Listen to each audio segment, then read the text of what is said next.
So, guys, this is going to be Painkiller by Judas Priest. Painkiller is this is Adrian's request. Painkiller is the 12th studio album from Judas Priest, released back in 1990. First live is from their Epitaph World Tour between 2011 and 2012. First show of Richie Faulkner, who replaced KK Downing. And the other guitarist, Glenn Tipton, already had some symptoms of Parkinson's disease. The second video here, we can do back-to-back of this one, is with Tim Ripper Owens, who replaced Halford when he left the band after the Painkiller tour, which was recorded in 2002 somewhere in London. All right. Give me floor, give me fire. That's exactly it, Horacle. All right, let's do this.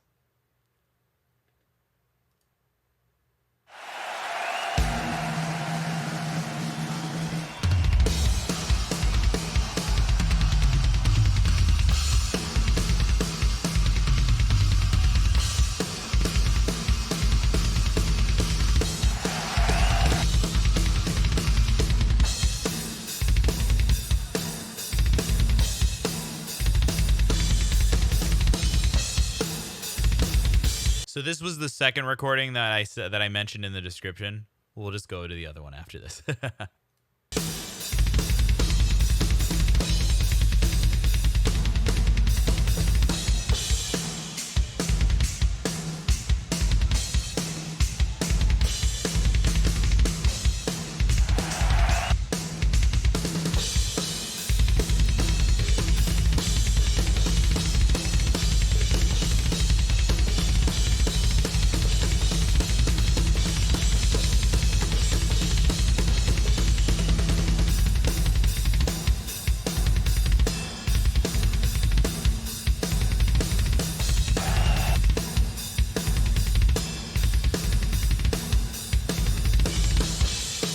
Yeah, he's just hitting things with sticks. You think you're calling this music? Come on.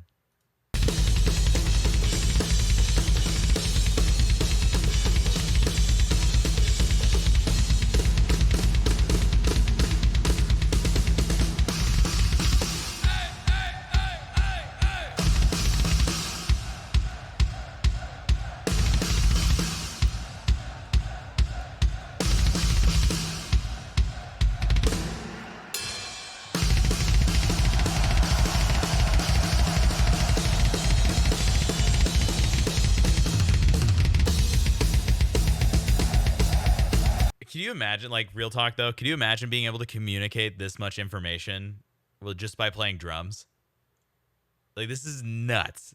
This is Rush level shit right here. Beyond, dude.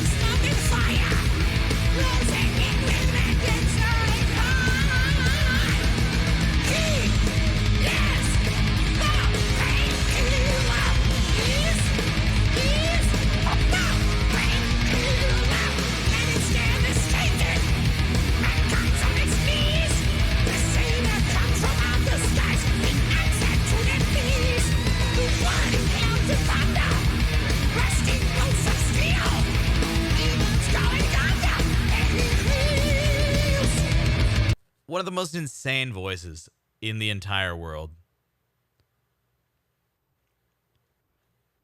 Hi, this is Satan.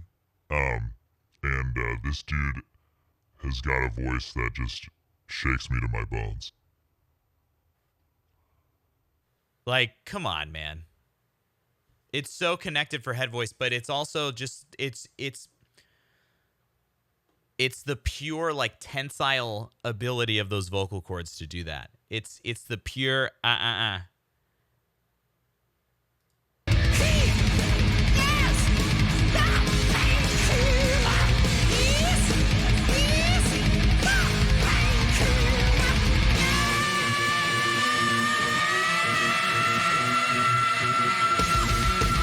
It's about sending fast air through the cords without subglottal pressure interfering with the ability for the cords to actually vibrate.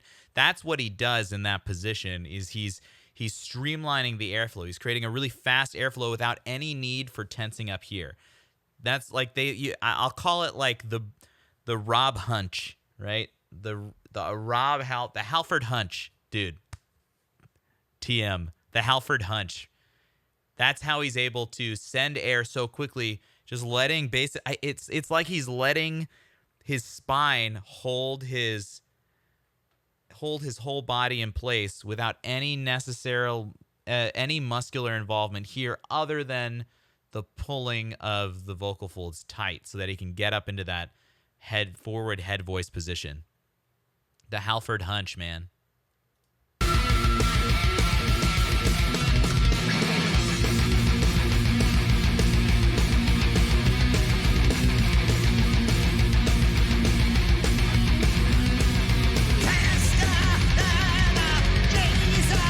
I will say, Shadow, it's a lot of core strength.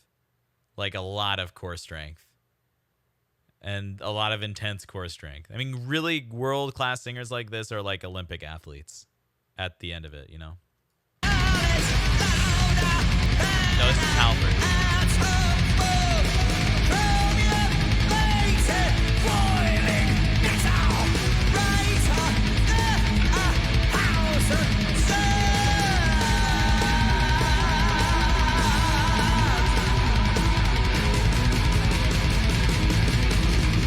Well, he wasn't doing that when he was younger, right? He wasn't doing that hunch when he was younger, because we listened to that early 70s video of them.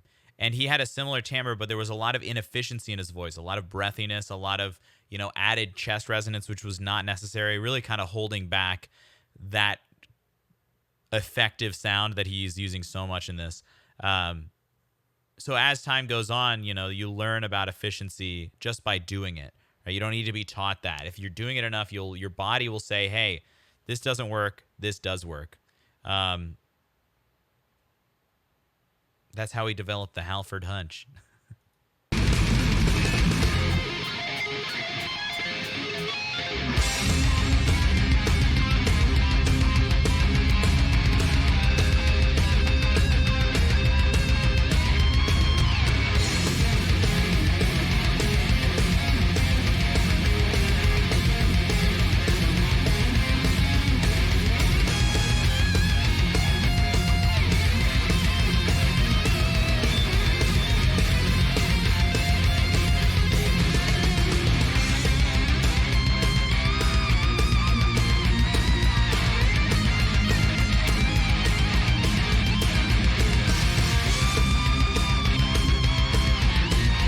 Yes, prop, yeah.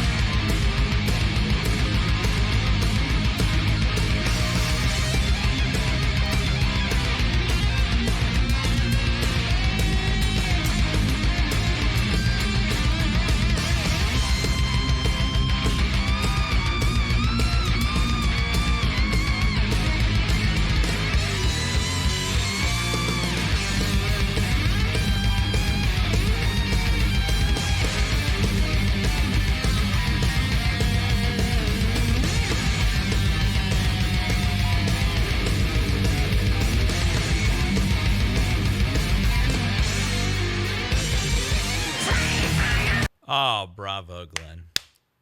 Yeah, like you said, Shadow, in the description, he's playing that solo with Parkinson's disease, man. I'm curious. I don't know anything about medical anything, but in the same way that people with severe dementia are kind of brought into, or are kind of like clarified with music, if that's a way of putting it, I'm wondering how like nervous system diseases like Parkinson's, is that correct? Or neural connective diseases like Parkinson's. I'm wondering how like the music part of the brain affects that as well. That would take an incredibly knowledgeable person who knows a lot about music therapy to describe it. Unreal. You can't tell me that he didn't eat nails for breakfast.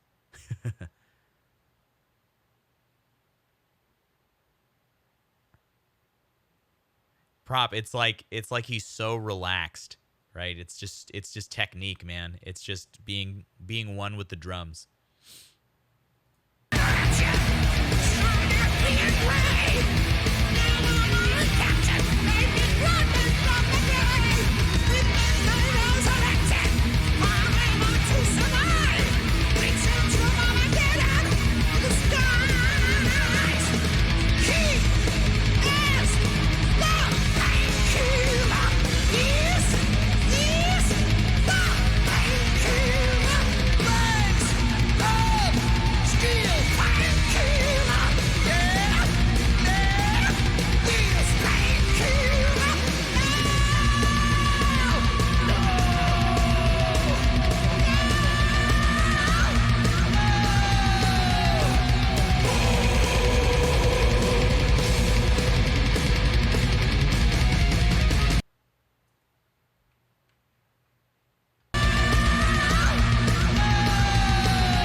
Come on, Rob. Leave something to want, man. Leave something to desire. Come on, dude. Are you kidding me? Just Halford things. No shit, dude. No shit.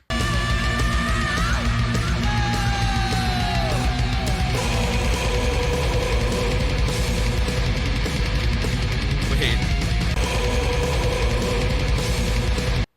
That face. It's like, oh, all right, Rob. Good shit, man. You're going for it.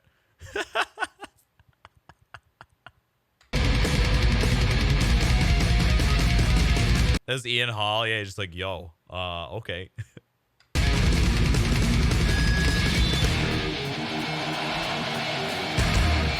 Capriani, that's fair.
What the fuck?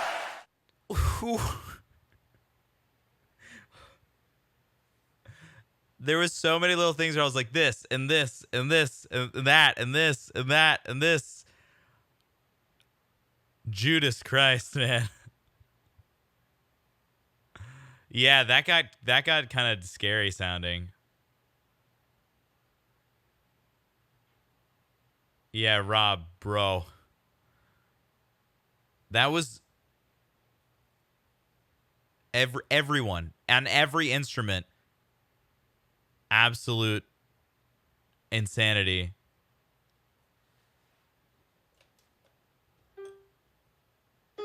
Yeah, like G sharp, A flat.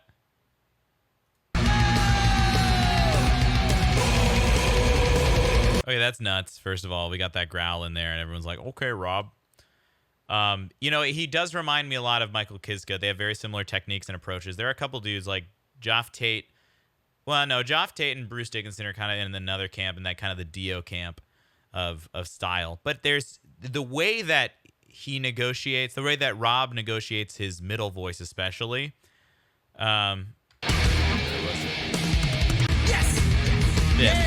This part.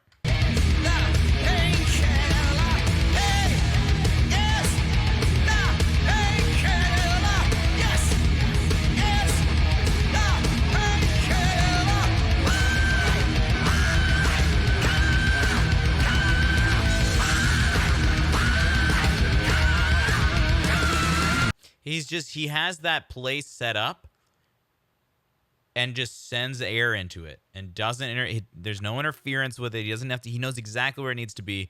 He places it right there. He puts the sound there. It's absolutely stunning.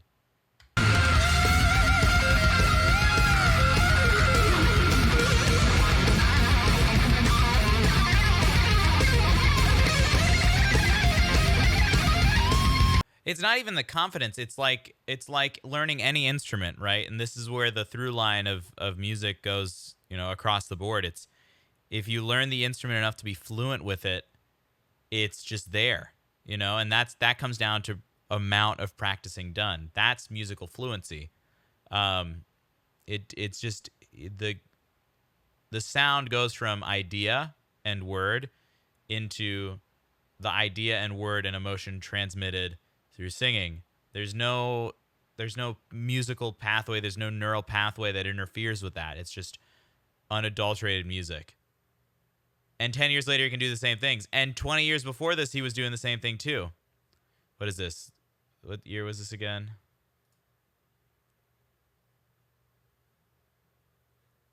I guess it doesn't matter. It was the early 2000s or 2011 to 2012. 2012. So, I mean, it's regardless, this guy's been doing this for 30 years before that, longer. And so it is about that rote definition, but we will be hearing one from 10 years before that.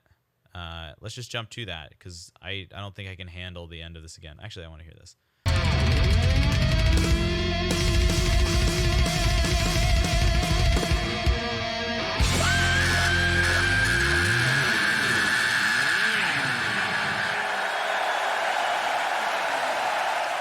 I don't know if that was microphone distortion or if that was like the vocal folds just giving up, which would happen eventually. All right, let's do this. So this is Painkiller from 2002, live in London. And this is with Tim Ripper Owens, right? Tim Owens replacing Halford. Are you kidding me?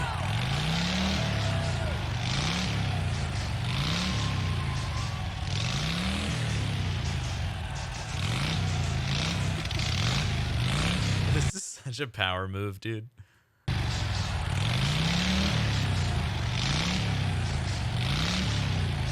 Tim more Rob than Rob. Ripper, I hardly know her.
got the Halford hunch too. I'm just gonna keep calling it that because he's older. So we'll just keep calling it the Halford hunch.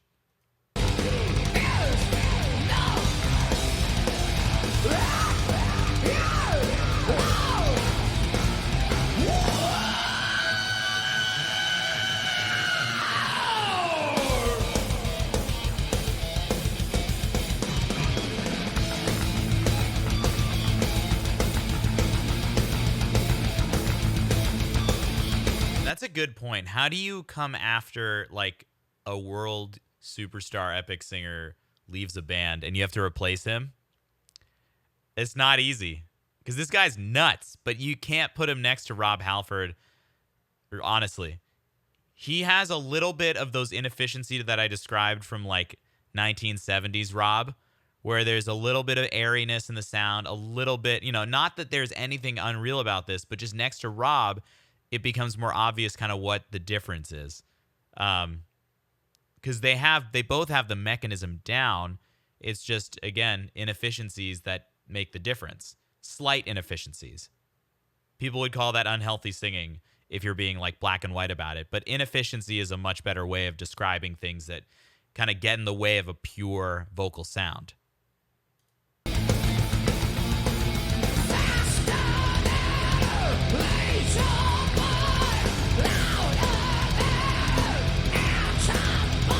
And if you want to be cool at home while you're listening along and trying to figure out the biggest difference between these two singers, it's listen for his scoops. Listen to Tim scooping up to the pitch, going,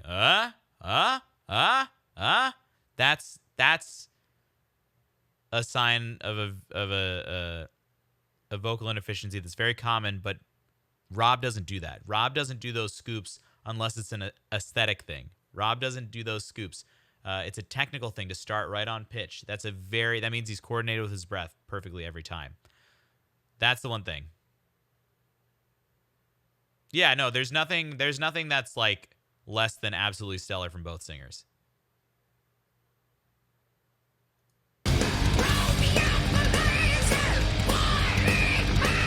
Yeah, we're literally like, we're splitting the tiniest hairs by describing it that way. But we're doing it back to back, so there it is.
Upside down sometimes. I do like this mix. It's a little stretched out, but it kind of, I like the drums are crispy. For me, that's what matters. It makes sense, Shadow, that Ripper's voice improved so much after he left Priest, because it's like, how can you expect to make progress when you're constantly doing things that are following, music that was written for one of the best voices in the world for that thing. You can't just start with Wagner, It's nuts. Again, nothing wrong with Tim's voice objectively. Like, it's unreal. And the fact that he can get through this means he's like one in a generation singer.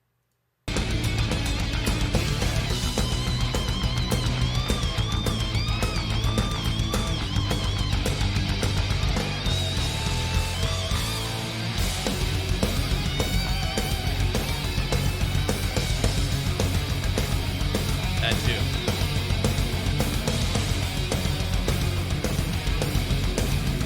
He's like taking a breather on stage too. I would have to. I would be dead on the floor if I tried to do this.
Why is it so low in the mix? Why is the melodic guitar so low in the mix? That makes me upset.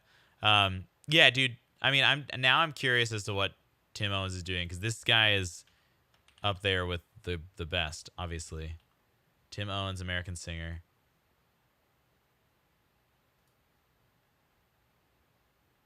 Oh, he's doing a lot of stuff. Cool.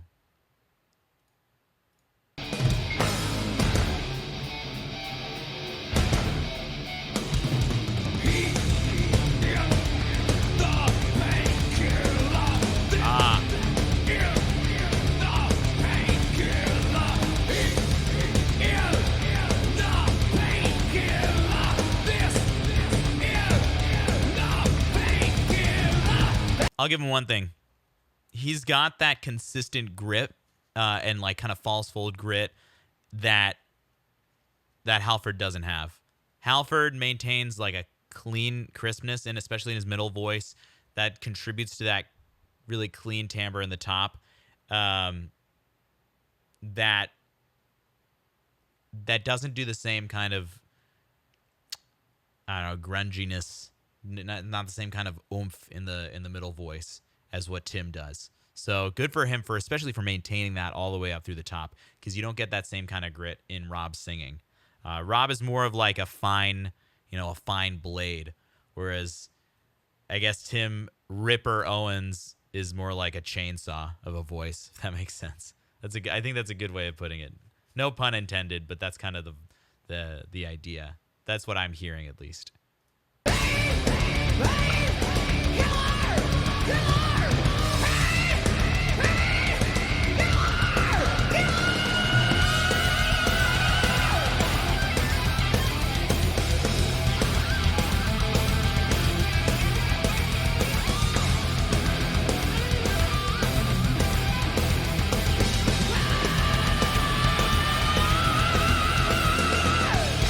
A Fallout chainsaw, yeah.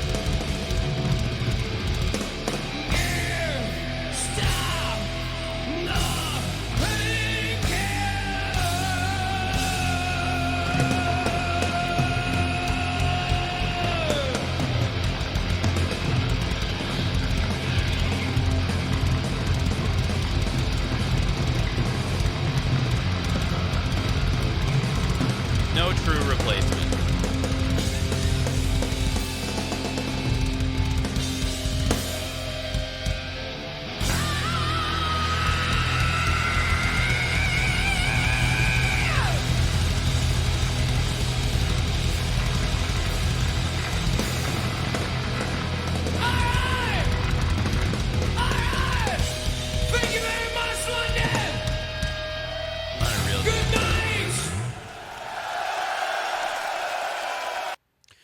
One thing I've been learning a lot about in my own singing, in my own study of voice, has been technical things that you do that kind of act as crutches, or maybe, sorry, artistic things that you do that act as technical crutches. One thing that a lot of metal singers do, and you'll hear Tim do it in this small passage right here at the end, is relying on grit as a way of getting through the more restrained passages. Now, what that means is that you're putting more pressure on the actual vocal cords themselves to phonate faster. Whereas a singer like Rob really depends on the airflow entirely. He doesn't have that same kind of grit dependency to get up through the chords or to get up through the higher registers and the passaggio up there. So listen to the way that he keeps the pitch ascending in this phrase.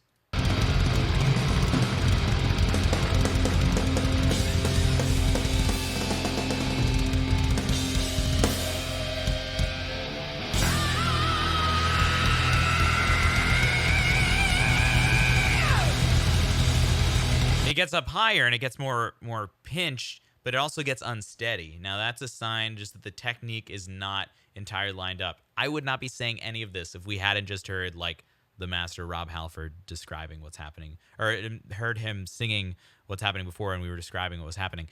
But there you go. You know, if you want to pick hairs at the greatest top singers ever, you know, that's the difference between Rob Halford and Tim Owens, who has an illustrious singing career in this genre, solo career, and etc. And that's just, you know, what it comes down to is dependency on the breath, on like a fundamental core technique that's reliable at every step of the way that lasts 50 years, or a more muscular emphasis, which adds a different flavor, a different flair, a different enticement in the vocals themselves.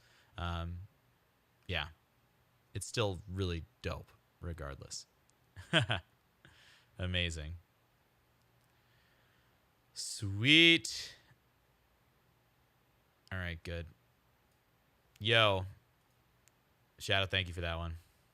Super dope. Hashtag maths.